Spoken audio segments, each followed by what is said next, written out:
Preface, a marriage that reflects God's love. Let me start by telling you something that thrills me and fills me with excitement and joy. Your relationships with God and with your spouse are about to go through an amazing and fantastic transformation.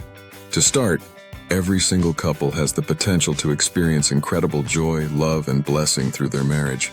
No matter where you are right now, whether you're newlyweds brimming with excitement, long-term partners feeling strong and steady, or a couple working through challenges, you're on the edge of something spiritually amazing in your marriage. This isn't just wishful thinking or a feel-good idea. It's a promise of transformation that I've seen come to life. It's available to you too. And by reading this book, you are about to experience it. The journey you are now starting on is one where God Himself will show up and bless what you're using to worship Him, your marriage. As you invite Him into your relationship in a new and intentional way, He will fill it with more joy, love, and connection than you can imagine. Even if you're already happy, get ready, because it's about to get even better. This is for every couple, no matter your story. Whether you're just starting out or you've been together for years, God's blessings in your marriage have no limit. The more you love each other and use your relationship to honor Him, the more He fills it with His presence, and the joy, love, and closeness you'll experience will only grow. Get excited. This journey isn't just about improving your marriage. It's about celebrating it and watching it flourish beyond anything you thought possible. Years ago, my wife and I were far from having the kind of marriage we enjoy today. In fact, like many modern marriages, we had struggles. Like so many other couples, we were just trying to make it through each day, barely keeping our heads above water. It at times felt like roommates sharing a home, not a devoted, deep love. We weren't on the same page, and that deep, unshakable connection we had hoped for, it felt out of reach, like we were stuck in a rut that just kept getting deeper. But through intent work and focusing on God, today we have the most beautiful, joy-filled marriage imaginable. And I don't say that lightly. Our love is real, it's deep, and it's absolutely the most amazing relationship anyone on earth has ever had. It's the kind of marriage that not even the best Hallmark movie could dream up. I have the most amazingly happy marriage on earth, and I want you to have it too. And you can, and by the end of this book, you will. Now I know what you might be thinking. Perfect? Really? It sounds like a pretty big claim, right? While my wife and I are far from perfect people, we make mistakes, we have our flaws.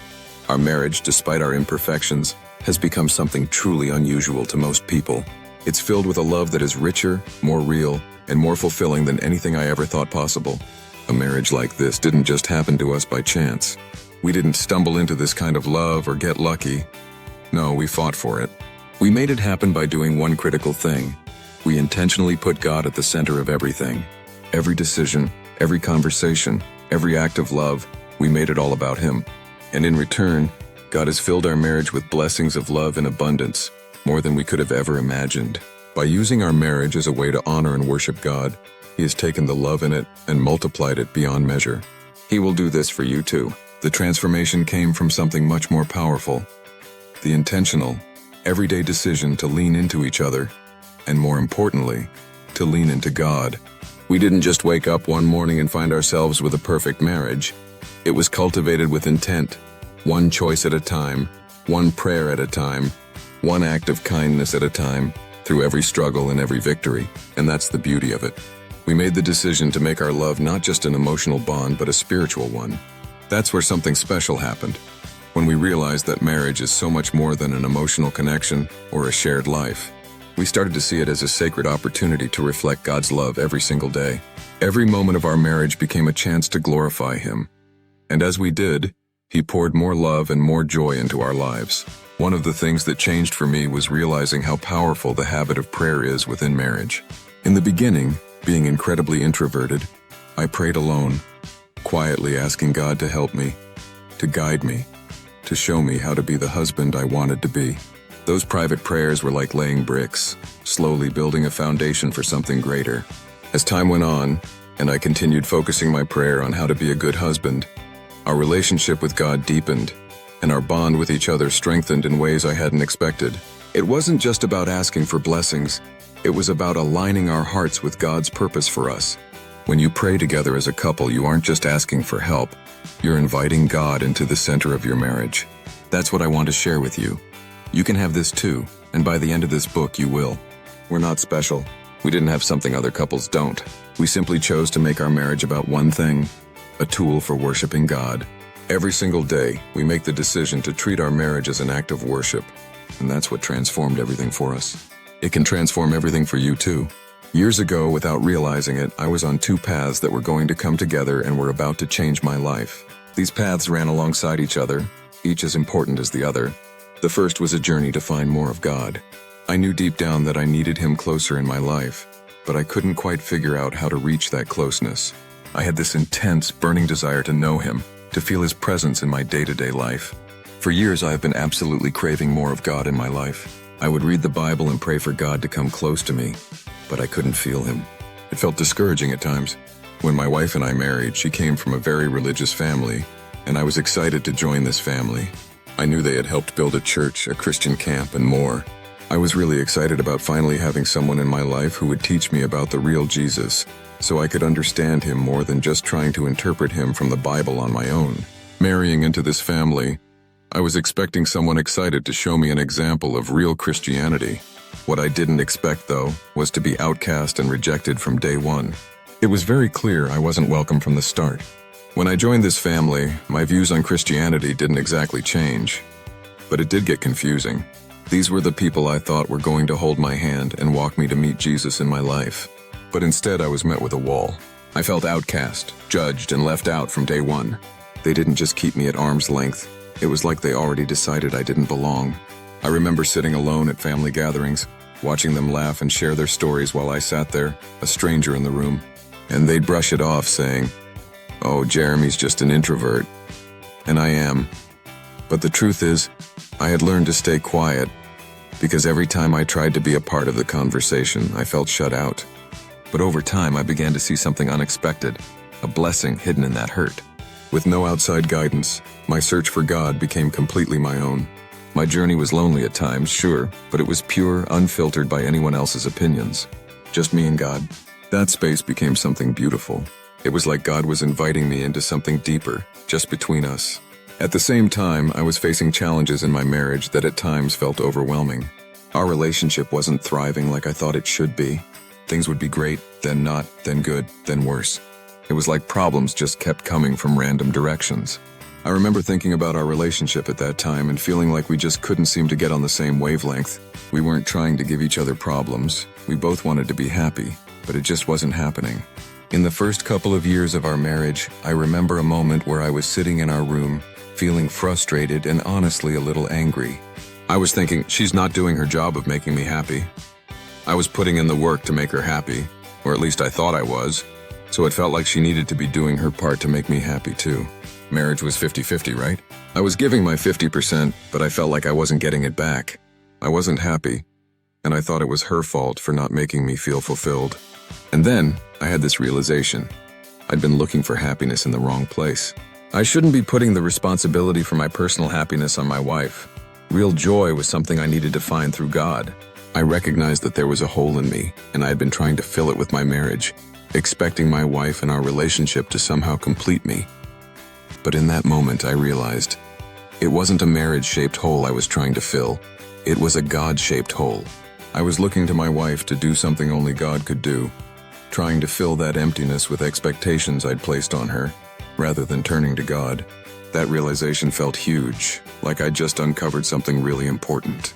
I didn't fully understand it yet, but I knew it mattered. This was the moment the mindset shift started to happen. Suddenly, I felt this deep, unrelenting pull that God was the key to more than just my relationship with Him. He was also the key to my own happiness and to a healthy, thriving marriage. I didn't know yet how to connect those two paths, but I knew one thing for sure. God was there. For the first time, I started to think that He was searching for me just as much as I had been searching for Him. And if I trusted Him, He could do something incredible in my life. As I pursued both of these journeys, seeking to grow closer to God and trying to figure out how to help my marriage be stronger, I realized that my marriage wasn't just a relationship between two people. It was a way to worship God. In Ephesians 5:25, the Bible says, "Husbands, love your wives, just as Christ loved the church." I had read that verse countless times, but for some reason, this time, it hit me differently. I started to see that the way I loved my wife was directly connected to my relationship with God. When I was feeling close to God, my marriage was great. And during the times my marriage was great, I would show gratitude to God during those good times. It wasn't just about being a good husband. I was learning that I can use my marriage as a gift to offer God. What does it mean to love your spouse as Christ loves the church? A lot. For one, it became clear that this kind of love is sacrificial. It means putting aside my own desires, my own needs, and my pride. It's a love that asks for nothing in return but is given freely, just as Christ's love for us. This wasn't always easy. There were times when I felt tired, frustrated, or unsure if what I was trying to figure out was real or just a silly idea. I was putting in 100% trying to figure out how to love my wife as Christ loves the church, but I couldn't find anything that told me what that even means. There was no book with steps on how to do this. Yes, there are some wonderful books that are great for helping marriages be better, but I was wanting to offer my marriage as a gift to God, to use it as something that was direct worship to Him. This felt different than the other books I had already gone through. Granted, they are all wonderful, but each time I intently chose to love my wife in this way, I could feel a tangible shift in our relationship. Every act of love, whether big or small, became an act of worship. When you love your spouse like this, you invite God's presence into your marriage in a powerful, transformative way. I started trying to pray about how I could remove myself and put God as the center of our family. Not me, not my wife, but I felt like God needed to be the one that our daily life needed to revolve around. Everything we do in our family as it pertains to how we talk to each other, how we treat each other, and the things we do for and with each other should be centered around worshiping and honoring Him. When God is the head, everything else falls into place. Every decision, every conversation, every act of love becomes an opportunity to glorify Him. And that's what made all the difference in our marriage. Loving this way requires humility. It meant stepping down from the need to always be right or to have things go my way. It wasn't about power or control, it was about surrender. I had to learn to let go of my own will and put it all in God's hands. I realized my role was to serve, to love my wife the way Christ loves the church. And in that shift, something incredible took place. My wife began responding with that same love. At that point, I hadn't even told her about my journey to draw closer to God through our marriage as a form of worship. But even without knowing, she started coming closer to God on her own, and as a result, coming closer to me. A marriage grounded in service to God and to each other creates this cycle of love that builds on itself, growing stronger with each day. Once I began loving my wife with that mindset, things changed in ways I'd never expected. Our marriage went from just barely surviving to truly thriving. The more I poured into loving her with the intent of honoring God by offering grace, patience, and selflessness, the closer I felt to God. And the closer I pursued God, the deeper our connection became. That's the beauty of it.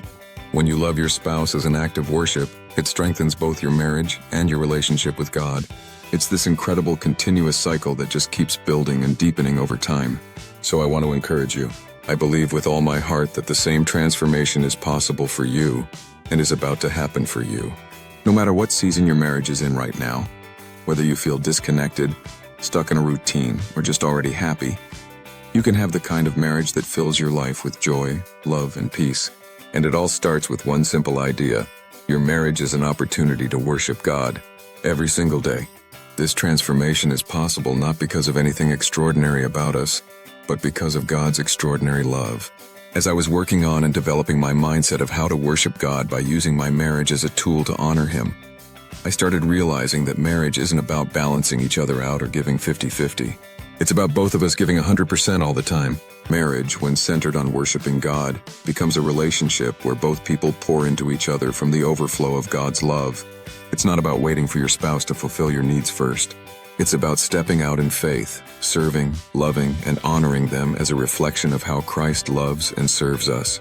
This perspective shift, this change in mindset, takes the pressure off of trying to get everything perfect. It's about letting God be perfect in your marriage. This book is my way of sharing what my wife and I have learned. For years, this has been my spiritual adventure. I have been giving every moment I can to learn to know how to fully give my marriage to God. I have done the work to create a path for you so that you do not need to take the same amount of years to get there that I did. And you and your spouse can have what my wife and I have today now. These are the exact steps we took to move from surviving to thriving, from routine to worship, from looking for God to experiencing His presence. And it's not just about making your marriage better. It's about building a relationship that reflects God's love and brings you closer to Him. So, where do we go from here? How do you begin to take the first step toward transforming your marriage? It starts with a simple but profound shift in your mindset. Here's how it worked for us. When I made the decision to love my wife as an act of worship, I started to realize that all those little things that used to frustrate or annoy me weren't as important as I thought. Suddenly, the focus wasn't on how she could make me happier or meet my needs. The focus was on how I could serve her, love her, and honor her in a way that reflected God's love for me. But still, even though this was not about her, it was about God, and how through serving my wife I directly served Him. I began to see our marriage as holy ground, a place where God was at work, molding us, shaping us, and drawing us closer to Him and to each other. It wasn't about keeping score or balancing who did what. It became about living out grace every day with each other. And that grace, that's a key. Grace is the heart of a worshipful marriage. Just like God extends grace to us every day, we're called to extend that same grace to our spouse. That means forgiving quickly, letting go of offenses, and choosing love even when it's hard. It's not always easy in the beginning. That's what I want for you.